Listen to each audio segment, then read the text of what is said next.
Terminology and scoring. Before you throw your first stone, you should first learn some curling terminology.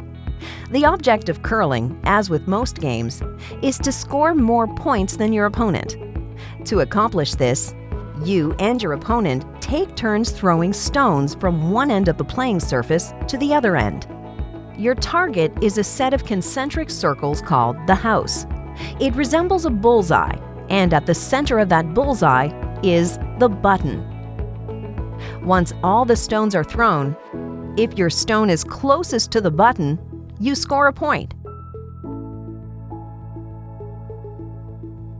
You can also score additional points if any of your other stones are inside the house and closer to the button than their opponent's closest stone.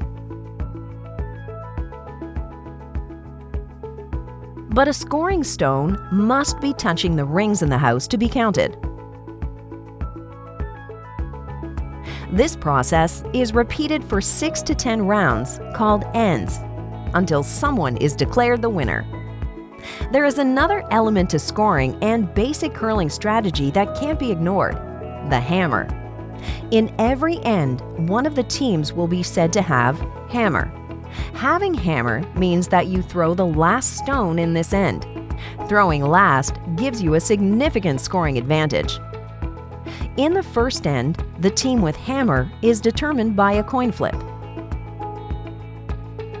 In all subsequent ends, if the team with hammer scores one or more points, the hammer is then transferred to their opponent for the next end.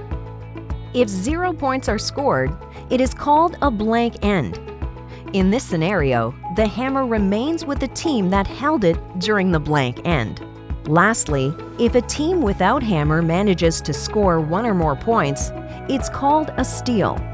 In this situation, the hammer will remain with the team that did not score any points.